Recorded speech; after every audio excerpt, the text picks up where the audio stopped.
This is the Colloquy of Monos and Una, published in Graham's Magazine, August 1841. It begins with a quote from Sophocles, "These things are in the future." Now, this dialogue is between two characters, Monos and Una, and I apologize if I've mispronounced either of those names. Una: born again? Monos: yes, fairest and best beloved Una, born again. Those were the words upon whose mystical meaning I had so long pondered, rejecting the explanations of the priesthood until death himself resolved for me the secret. Una: death! Monos: how strangely sweet, Una, you echo my words. I observe too a vacillation in your step, a joyous inquietude in your eyes. You are confused and oppressed by the majestic novelty of the life eternal. Yes, it was or death I spoke, and here now singularly sounds that word, which of old was wont to bring terror to all hearts, throwing a mild mildew upon all pleasures. Una: ah, death, the spectre which sate at all feasts. How often, Monos, did we lose ourselves in speculations upon its nature? How mysteriously did it act as a check to human bliss, saying unto it, thus far and no farther. That earnest, mutual love, my own Monos, which burned within our bosoms, how vainly did we flatter ourselves, feeling happy in its first upbringing, that our happiness would strengthen with its strength. Alas! As it grew, so grew in our hearts the dread of that evil hour, which was hurrying to separate us forever. Thus in time, it became painful to love. Hate would have been mercy then. Monos: speak not here of these griefs, dear Una. Mine forever now. Una: but the memories of past sorrow, is it not present joy? I have much to say yet of the things which have been. Above all, I burn to know the incidents of your own passage through the dark valley and shadow. Monos: and when did the radiant Una ask anything of her Monos in vain? I will be minute in relating all, but at what point shall the weird narrative begin? Una: at what point? Monos: you have said. Una: Monos, I comprehend you. In death we have both learned the propensity of man to define the indefinable. I will not say then, commence with the moment of life's cessation, but commence with that sad instant when, the fever having abandoned you, you sank into a breathless and motionless torpor, and I pressed down your pallid eyelids with the passionate fingers of love. Monos: one word first, my Una, in regard to man's general condition at this epoch. You will remember that one or two of the wise among our forefathers, wise in fact, although not in the world's esteem, had ventured to doubt the propriety of the term improvement as applied to the progress of our civilization. There were periods in each of the 5 or 6 centuries immediately preceding our dissolution when arose some vigorous intellect, boldly contending for those principles whose truths appear now, to our disenfranchised reason, so utterly obvious, principles which should have taught our race to submit to their guidance of the natural laws, rather than attempt their control. At long intervals, some masterminds appeared, looking upon each advance in practical science as a retrogradation in the true utility. Occasionally the poetic intellect, that intellect which we now feel to have been the most exalted of all, since those truths which to us were of the most enduring importance, could only be reached by that analogy which speaks in proof tones to the imagination alone, and to the unaided reason bears no weight. Occasionally did this poetic intellect proceed a step farther in the evolving of the vague idea of the philosophic, and find in the mystic parable that tells of the tree of knowledge and of its forbidden fruit, death producing, a distinct intimation that knowledge was not meet for man in the infant condition of his soul. And these men, the poets, living and perishing amid the scorn of the utilitarians, of rough pedants who propagated to themselves a title which could have been properly applied only to the scorned.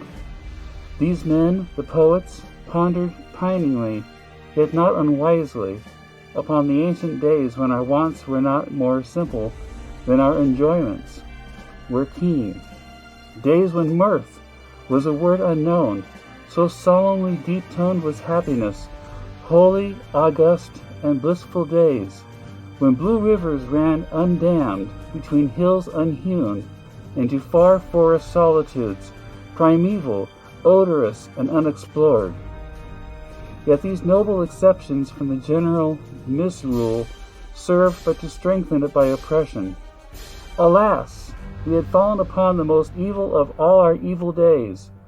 The great quote-unquote movement, that was the cant term, went on, a diseased commotion, moral and physical.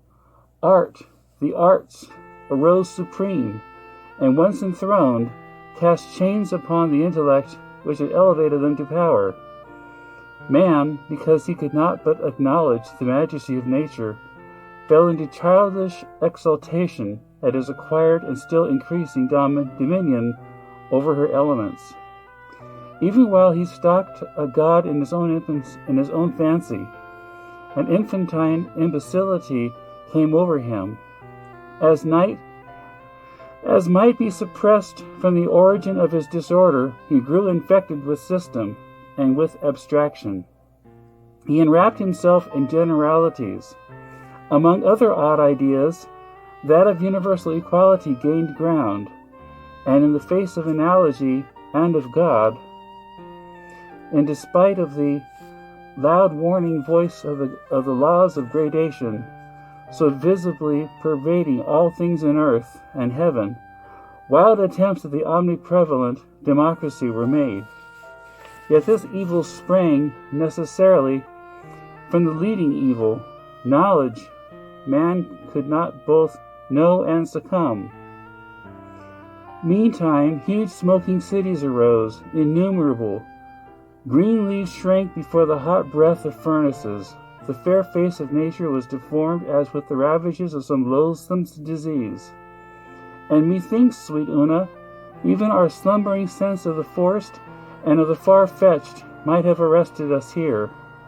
But now it appears that we have worked out our own destruction in the perversion of our taste, or rather in the blind neglect of its culture in the schools. For in truth, it was at this crisis that taste alone, that faculty which, holding a middle position between the pure intellect and the moral sense, could never safely have been disregarded. It was now that taste alone could have led us gently back to beauty, to nature, and to life. But alas, for the pure contemplative spirit and majestic intuition of Plato. Alas, for the Greek word which he justly regarded as an all-sufficient education for the soul.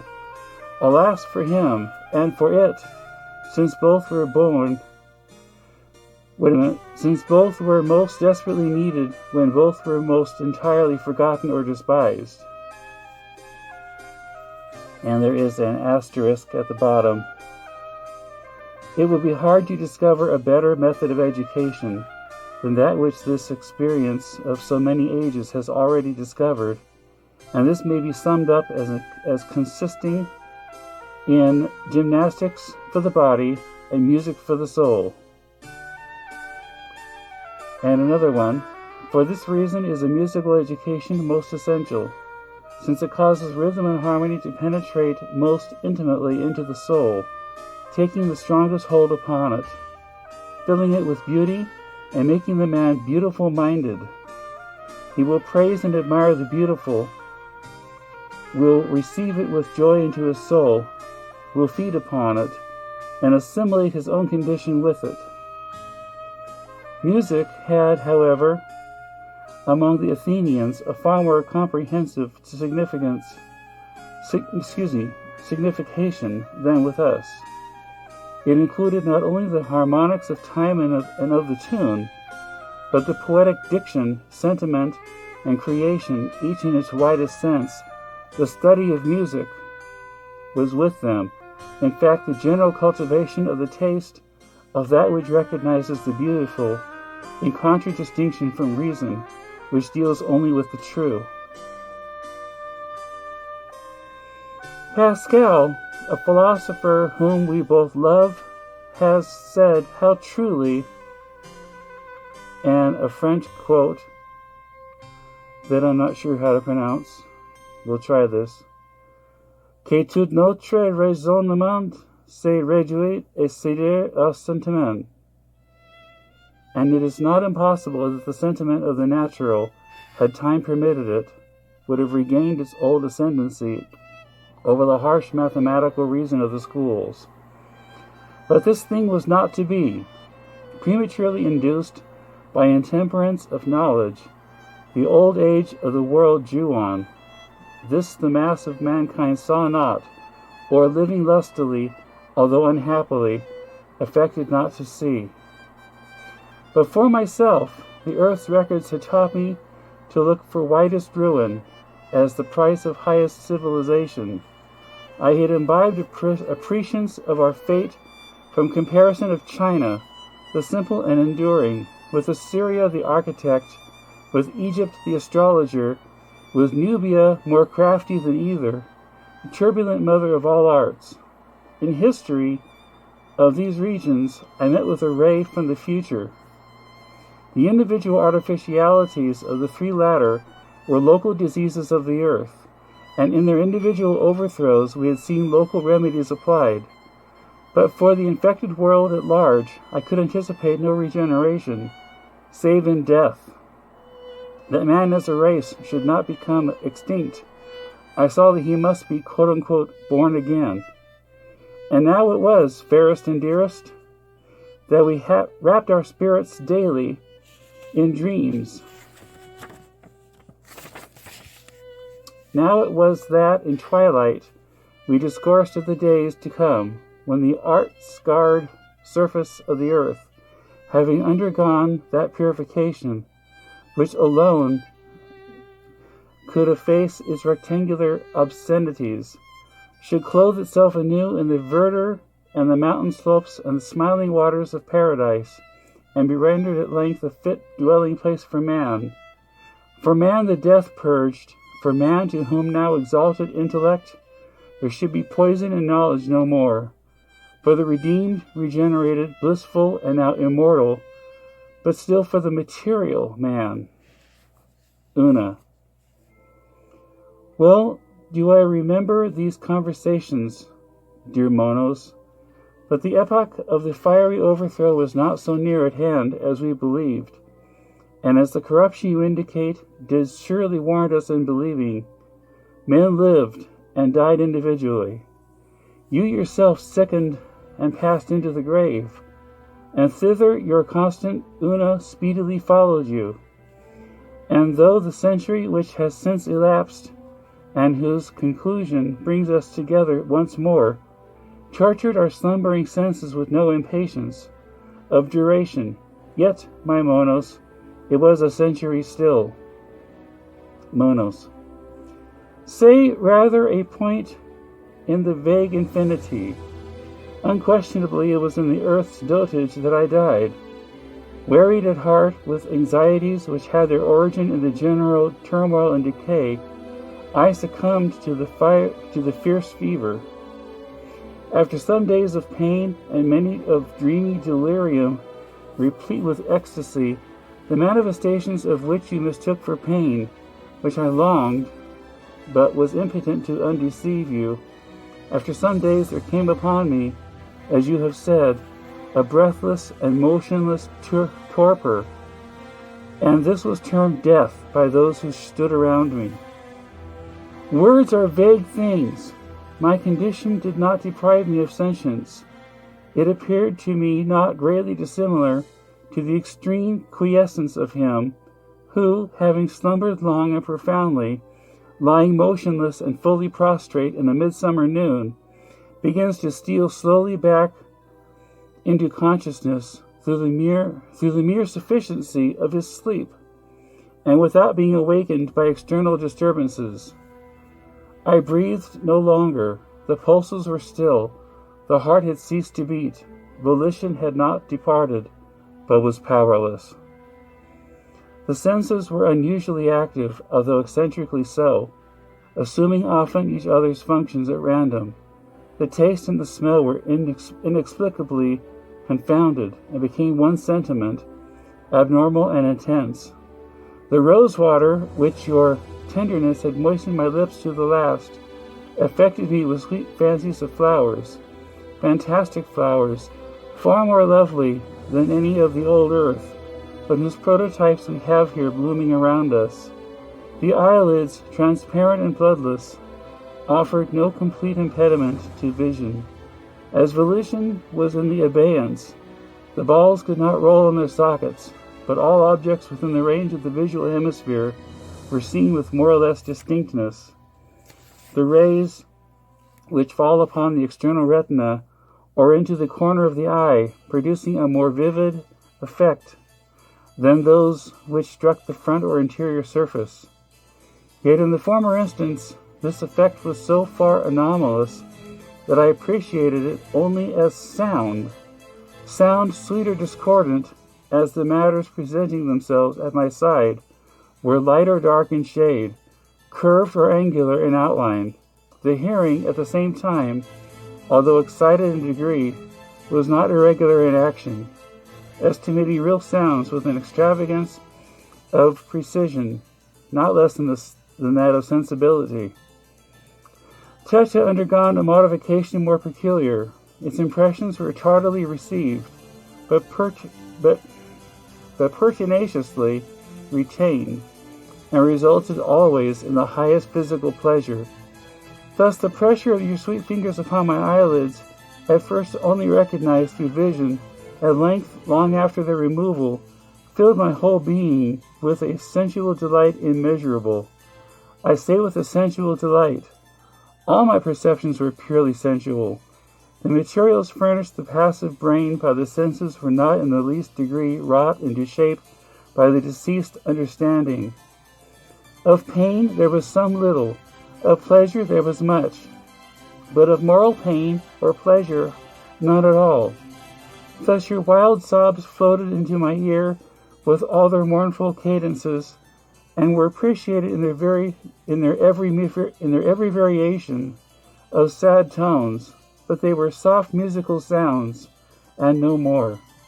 They conveyed to the extinct reason no intimation of the sorrows which gave them birth, while the large and constant tears which fell upon my face, telling the bystanders of a heart which broke, thrilled every fiber of my frame with ecstasy alone. And this was in truth the death of which these bystanders spoke, reverently, in low whispers, you, sweet Una, gasping with loud cries. They attired me for the coffin, 3 or 4 dark figures which flitted busily to and fro. As these crossed the direct line of my vision, they affected me as forms, but upon passing to my side, their images impressed me with the idea of shrieks, groans, and other dismal expressions of terror, of horror, or of woe. You alone, habited in a white robe, passed in all directions musically about me. The day waned, and as its light faded away, I became possessed by a vague uneasiness, an anxiety such as a sleeper feels when sad, real sounds fall continuously within his ear. Low, distant bell tones, solemn, at long but equal intervals, and commingling with melancholy dreams. Night arrived, and with its shadows, a heavy discomfort. It oppressed my limbs with the oppression of some dull weight, and was palpable. There was also a moaning sound, not unlike the distant reverberation of surf, but more continuous, which, beginning with the first twilight, had grown in strength with the darkness. Suddenly lights were brought into the room, and this reverberation became forthwith interrupted into frequent unequal bursts of the same sound, but less dreary and less distinct. The ponderous oppression was in a great measure relieved, and issuing from the flame of each lamp, for there were many, there flowed unbrokenly into my ears a strain of melodious monotone. And when now, my dear Una, approaching the bed upon which I lay outstretched, you sat gently by my side, breathing odor from your sweet lips, and pressing them upon my brow, there arose tremulously within my bosom, and mingling with the merely physical sensations which circumstances had called forth, a something akin to sentiment itself, a feeling that, half appreciating, half responded to your earnest love and sorrow.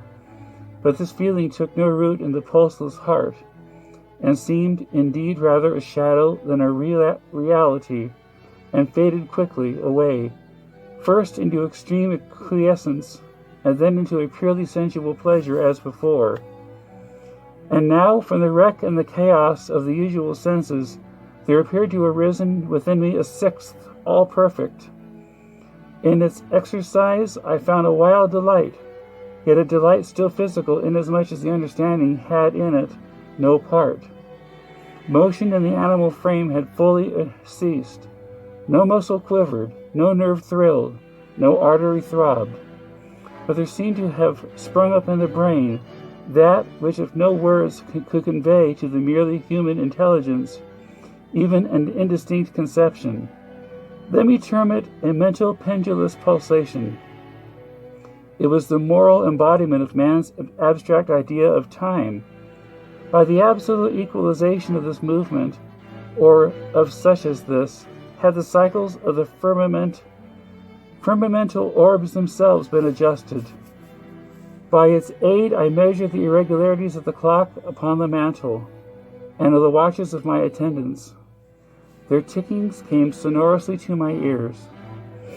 The slightest deviations from the true proportion, and these deviations were omniprevalent, affected me just as violations of abstract truth were wont on earth to affect the moral sense. Although no two of the timepieces in the chamber struck the individual seconds accurately together, yet I had no difficulty in holding steadily in mind the tones and the respective momentary errors of each. And this keen, perfect, self-existing sentiment of duration, this sentiment existing as man could not possibly have conceived it to exist, independently of any succession of events, this idea, this sixth sense, unspringingly from the ashes of the rest, was the first obvious and certain step of the intemporal soul upon the threshold of the temporal eternity. It was midnight, and you still sat by my side. All others had departed from the chamber of death. They had deposited me in the coffin. The lamps burned flickeringly, for this I knew by the tremulousness of the monotone strains. But suddenly these strains diminished in distinctness and in volume. Finally they ceased. The perfume in my nostrils died away. Forms affecting my vision no longer. The oppression of the darkness uplifted itself from my bosom. A dull shock, like that of electricity, pervaded my frame, and was followed by total loss of the idea of contact. All of what man had termed sense was merged in the sole consciousness of entity, and in the one abiding sentiment of duration. The mortal body had been at length stricken with the hand of the deadly decay, yet had not all of the sentience departed, for the consciousness and the sentiment remaining supplied some of its functions by a lethargic intuition. I appreciated the direful change now in operation upon the flesh. And as the dreamer is sometimes aware of the bodily presence of one who leans over him, so, sweet Una, I still dully felt that you were by my side. So, too, when the moon of the second day came, I was not unconscious of these movements, which displaced you from my side, which confined me within the coffin, which deposited me within the hearse, which bore me to the grave, which lowered me within it, which heaped heavily the mold upon me, and which thus left me in blackness and corruption, to my sad and solemn slumbers with the worm. And here in the prison house, which has few secrets to disclose, there rolled away days and weeks and months, and the soul watched narrowly each second as it flew, and without effort took record of its flight. Without effort and without object, a year passed. The consciousness of being had grown hourly more indistinct, and that of more locality had in great measure usurped its position. The idea of entity was becoming merged in that of place. The narrow space immediately surrounding that which had the body was now growing to be the body itself. At length, so often happens to the sleeper, by sleep and its world alone is death imagined. At length, as sometimes happened on earth, to the deep slumberer, when some flitting light half startled him into awaking, yet left him half enveloped in dreams, so to me in the strict embrace of the shadow there came light which alone might have had power to startle, the light of enduring love. Men toiled at the grave in which I lay darkling. They up through the damp earth, upon my mouldering bones, there descended the coffin of Una.